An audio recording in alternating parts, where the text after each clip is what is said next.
These are 3 lessons that will completely change your life. Today, I want to share 3 stories with you. Nothing extraordinary, just 3 moments that shaped my life in ways I could never have imagined. And perhaps, just perhaps, they might help you see your own life in a different light. The first story is about connecting the dots. Do you know that feeling of being lost, not knowing where to go? I experienced that very early on. My biological mother was a young college student who decided to put me up for adoption.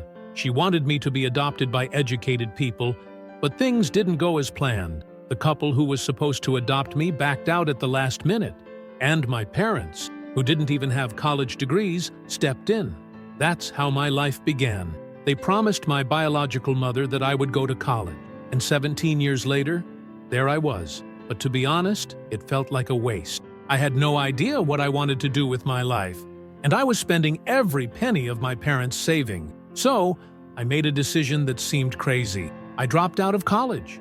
It was scary, but it was the best decision I ever made. From that moment, I began following my curiosity. Without the mandatory classes, I started studying what truly interested me.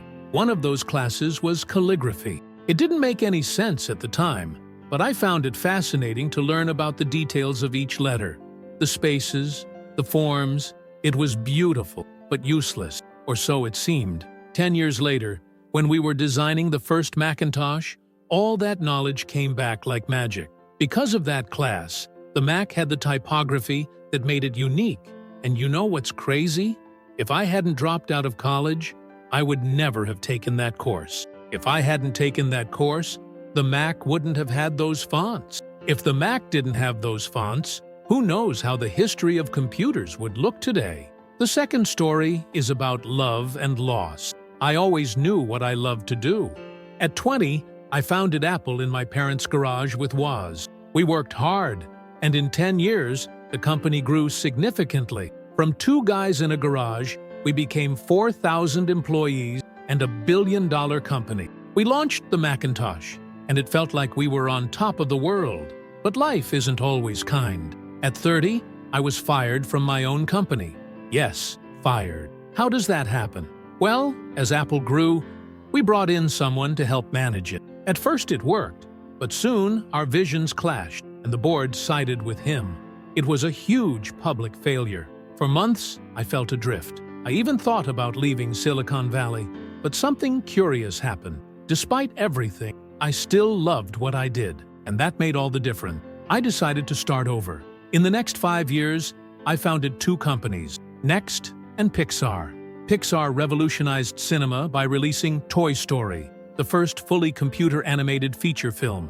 Later, Apple bought Next, and I returned home. All the technology we developed there became the heart of Apple's revival. And here's what I learned. Sometimes, the worst moment in your life can propel you the most. Being fired was painful, but also liberating. I lost the weight of success and gained the freedom to start fresh. If you love what you do, never stop.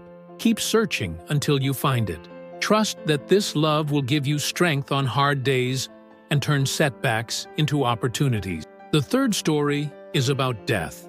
It sounds heavy, I know, but stay with me because it might change the way you see life. When I was 17, I read a quote that said, "If you live each day as if it were your last, one day you'll most certainly be right." It stuck with me. Since then, every day, I look in the mirror and ask myself, if today were my last day, would I want to do what I'm about to do? And if the answer is no for too many days in a row, I know I need to change something. Remembering that we will die is the most powerful tool I've found to make big decisions. Because, in the end, almost everything, pride, fear of making mistakes, or embarrassment, vanishes in the face of death. What remains is what truly matters. Thinking this way made me realize that there's no reason not to follow your heart. We're already naked, as I like to say. We have nothing to lose. No one wants to die, of course. Even those who believe in heaven don't want to go through death to get there. But death is the one destiny we all share. And in a way, it is life's greatest invention. It is the agent of change, clearing the old to make space for for the new. And now, the new is you. But one day, you too will be swept away. It's hard to accept, but it's the truth. So, don't waste time living someone else's life.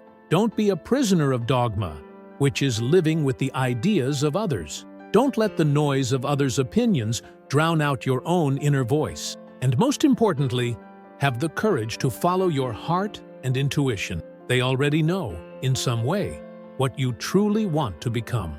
Everything else is secondary. When I returned to Apple, we adopted a motto: stay hungry, stay foolish. This phrase isn't just a slogan. It's an invitation to never settle, never stop learning, never give up on what makes your heart sing. That's what I want to leave with you today. Follow your dreams, trust the dots that will eventually connect, and live with intensity.